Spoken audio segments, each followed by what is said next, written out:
Hello everyone, so welcome to Vet It's You YouTube channel. I hope you all are doing absolutely fine. So in this video, we will continue our discussion with the renal system and we will continue from the last topic. So simply there are two capillary beds supplying the nephron. First one is the glomerular capillary bed and second one is the vertebral capillary bed. The glomerular capillary bed receives its blood from the afferent arteriole and this bed is separated from the vertebral capillary bed by the afferent arteriole, which offer considerably resistance to the blood flow. So देखो भाई, there are simply two capillary beds supplying the nephron. कि जो हमारा nephron होता है which is a functional unit of a kidney, उसको दो capillary bed supply करते हैं. ठीक है, सबसे पहले बात आती है कैपिलरी क्या होता है और कैपिलरी बेड क्या होता है.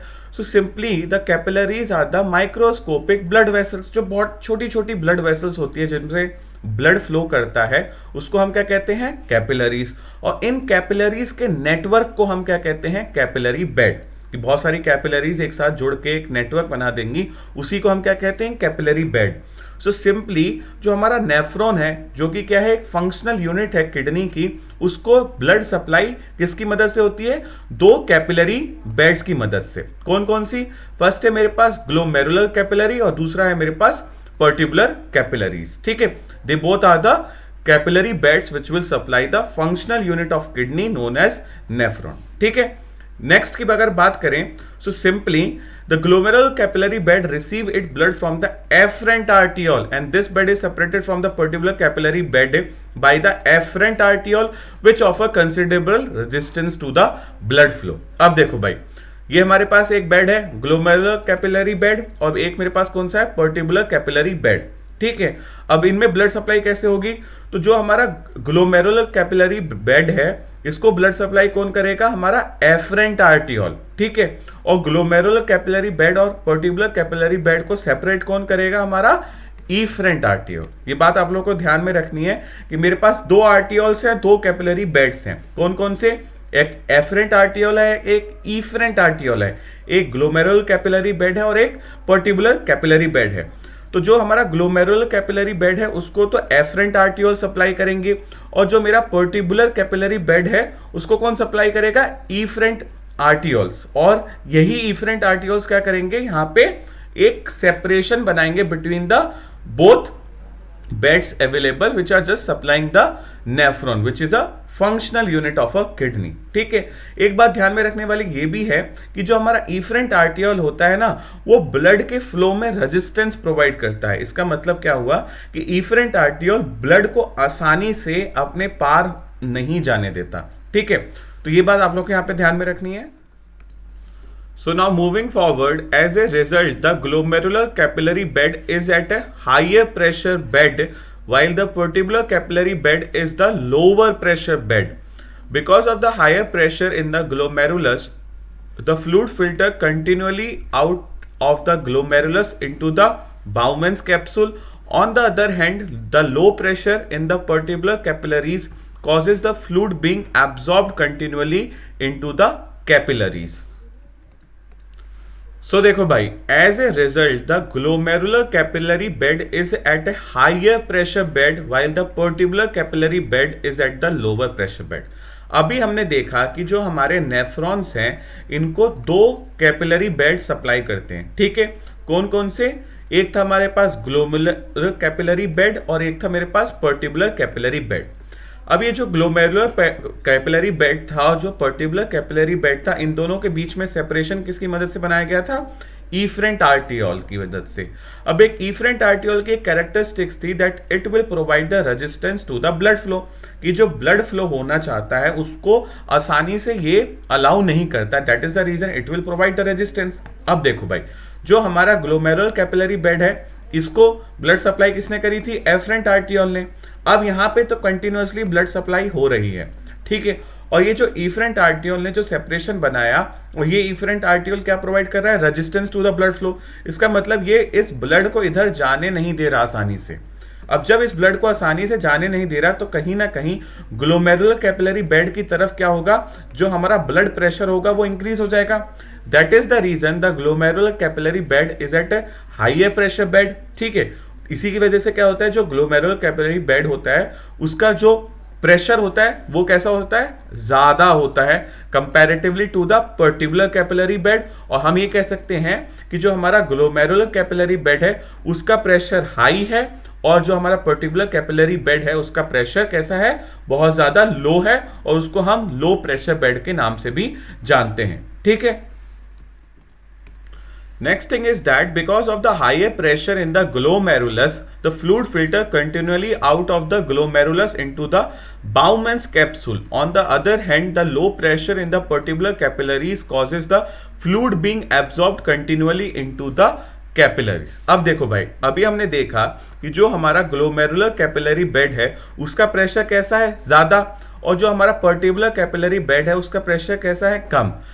अब इसी हाई प्रेशर की वजह से क्या होता है कि जो भी हमारा फ्लूइड होता है ग्लोमेरुलस का, वो ग्लोमेरुलस से चला जाता है बाउमैन्स कैप्सूल की तरफ। ठीक है, क्या बताया मैंने कि सिंपली जो ग्लोमेरुलस कैपिलरी बेड है उसका प्रेशर बहुत ज्यादा है।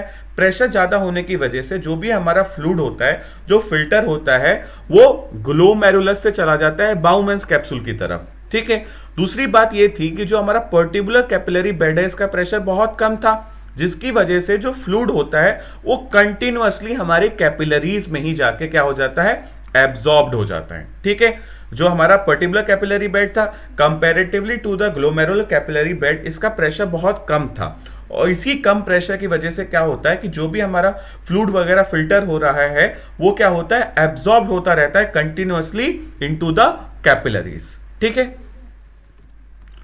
Now moving on we will discuss about the vasa recta. So simply a special portion of the particular capillary system is the vasa recta, which is a network of a capillary that descend around the lower portion of the loop of Henle into the medulla and enter into the cortex before emptying into the veins. The vasa recta plays a special role in the formation of a concentrated urine.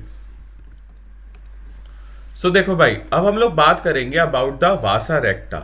So simply a special portion of a particular capillaries system is known as vasa recta, which is a network of capillary that descend around the lower portion of loop of Henle and into the medulla and enter into the cortex before emptying into the veins. देखो भाई, जो हमारी particular capillaries हैं इनका एक special portion ही क्या कहलाता है, हमारा वासा रेक्टा। ठीक है, क्या बताया मैंने आपको कि जो हमारी पर्टिकुलर कैपिलरीज हैं इनके एक स्पेशल पोर्शन को हम वासा रेक्टा के नाम से जानते हैं। अब बात करें इस वासा रेक्टा की, तो सिंपली वासा रेक्टा क्या है, नेटवर्क है किनका, कैपिलरीज का। So simply a Vasa रेक्टा is a network of capillaries, बहुत सारी कैपिलरीज हैं एक दूसरे के साथ and they form the network, और वही नेटवर्क क्या कहलाता है, हमारा वासा रेक्टा, which will descend around the lower portion of loop of Henle into the medulla and enter into the cortex before emptying into the veins. देखो भाई, अब ये जो नेटवर्क है कैपिलरीज का जिसको हम वासा रेक्टा के नाम से जानते हैं, ये क्या करता है, डिसेंड करता है कहां पे, lower portion of the loop of Henle into the medulla, और कहां पे एंटर करता है, फाइनली हमारे कॉर्टेक्स में। और जब ये कॉर्टेक्स में एंटर करता है तो वासा रेक्टा के जो भी कंटेंट्स होते हैं वो एज सच ही प्रेजेंट होते हैं। Simply it will enter into the cortex before emptying into the veins. क्या मतलब हुआ इस बात का कि जो हमारा वासा रेक्टा है ये क्या था, एक नेटवर्क है कैपिलरीज का।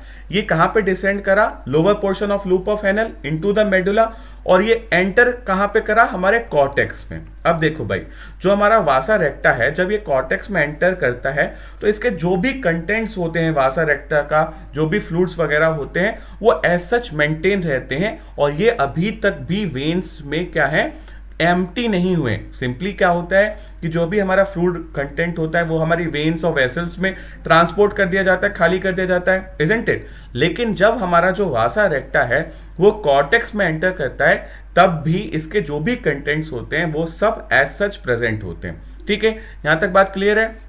The next thing is that the vasa recta plays a special role in the formation of a concentrated urine. अब देखो भाई, एनिमल्स हो या ह्यूमंस हो, सबकी क्या टेंडेंसी होती है, they have to excrete out the concentrated form of faeces और द यूरिन। ये जो हमारे ह्यूमंस हैं, जो हमारे एनिमल्स हैं, वो यूजुअली इन जनरल क्या कोशिश करते हैं कि वो एक्सक्रीटा, यूरिन वगैरह जो भी है कंसंट्रेटेड फॉर्म में एक्सक्रीट करें in order to save water, isn't it? तो जो हमारा वासा रेक्टा होता है ये बहुत स्पेशल रोल प्ले करता है इन the formation of a concentrated urine in the case of animals, ठीक है? So now moving on, we will discuss about the juxtaglomerular apparatus, and this is very, very important. So simply the juxtaglomerular apparatus is a specialized structure formed by the distal convoluted tubule and the glomerular afferent arteriole. It is located near the vascular pole of the glomerulus and its main function is to regulate the blood pressure and the filtration rate of the glomerulus. Simply, the thick segment of the ascending limb of loop of Henle, return to its glomerulus of origin in cortex, passes an angle between the afferent and efferent arterioles and continues as a distal tubules. When the distal tubule come in contact with the afferent and the efferent arterioles, it will form an apparatus, and that apparatus will known as a juxtaglomerular apparatus. So देखो भाई, अब हम लोग बात करेंगे juxtaglomerular apparatus के बारे में. So simply juxtaglomerular apparatus is a specialized structure formed by the distal convoluted tubule and the glomerular afferent arteriole. देखो भाई, juxtaglomerular apparatus क्या होता है? एक स्पेशलाइज्ड स्ट्रक्चर है. किस किस की मदद से बना है? डिस्टल कॉन्वोल्यूटेड ट्यूब्यूल की हेल्प से और ग्लोमेरुलर एफरेंट आर्टियोल की मदद से, ठीक है? Second thing is that it is located near the vascular pole of the glomerulus and its main function is to regulate the blood pressure and the filtration rate of the glomerulus. देखो भाई, ये जो हमारा juxtaglomerular apparatus है, इसकी location की अगर बात करें तो ये कहाँ पे पाया जाता है? वेस्कुलर पोल के आसपास. जो हमारा ग्लोमेरुलस है उसके वेस्कुलर पोल के आसपास हमारा क्या पाया जाता है? juxtaglomerular apparatus. अब इसका फंक्शन क्या होता है? सो सिंपली जो हमारा ब्लड का प्रेशर है, बीपी है, ये कौन रेगुलेट करता है? juxtaglomerular apparatus, as well as it will regulate the filtration rate of the glomerulus. कि जो हमारा ग्लोमेरुलस से फिल्ट्रेशन हो रहा है वो कौन रेगुलेट करेगा? juxtaglomerular apparatus. और साथ ही साथ it will also regulate the blood pressure. The next thing is that the thick segment of the ascending limb of loop of Henle return to its glomerulus of origin in the cortex, passes in the angle between the afferent and the efferent arterioles and continues as a distal tubule. And when the distal tubule comes in contact with the afferent and efferent arterioles, it will form an apparatus of a name known as juxtaglomerular apparatus. So देखो भाई, अब हम लोग बात करें कि जो हमारा juxtaglomerular apparatus है वो किस तरीके से फॉर्म हुआ. What are the structure involved during the formation of juxtaglomerular apparatus? तो सिंपली क्या होता है, जो हमारी ascending limb of loop of Henle होती है उसकी एक थिक सेगमेंट रिटर्न करती है अपने ऑरिजिन के पास इनटू द कॉर्टेक्स. और ये जो थिक सेगमेंट है फिर पास करती है between the afferent and efferent arteriole.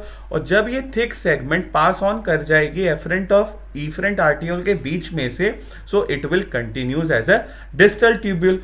और ये डिस्टल ट्यूब्यूल जब कांटेक्ट में आती है किसके? एफरेंट और ईफरेंट आर्टियोल के साथ, तो it will finally form an apparatus, जिसको हम क्या कहते हैं?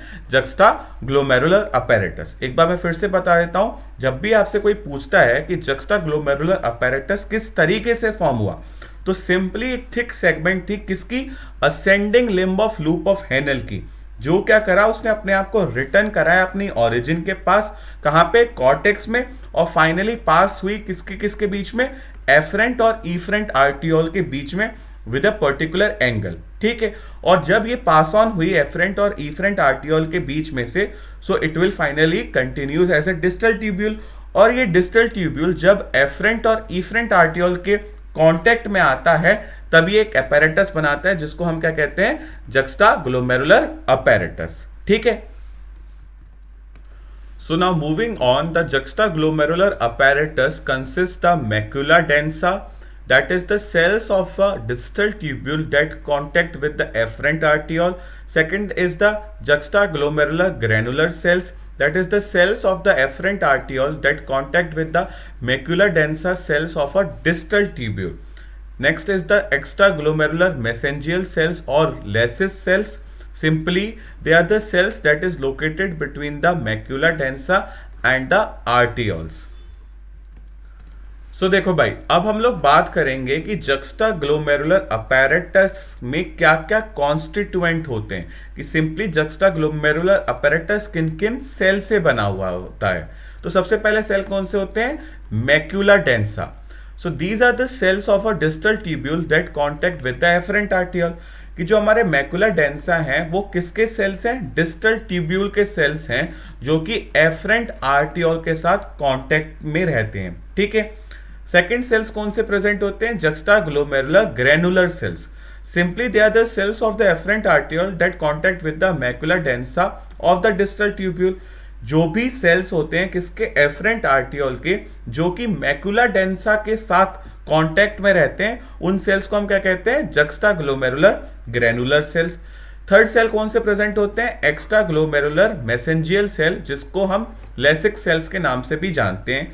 So they are the cell that is located between the macula densa and the arterioles. जो भी सेल मैक्यूला डेंसा और आर्टियोल्स के बीच में होंगे उनको हम क्या कहते हैं? लेसिक सेल्स, और you can say एक्स्ट्राग्लोमेरुलर mesangial sales. ठीक है। So now this is the simple diagram of a juxtaglomerular apparatus.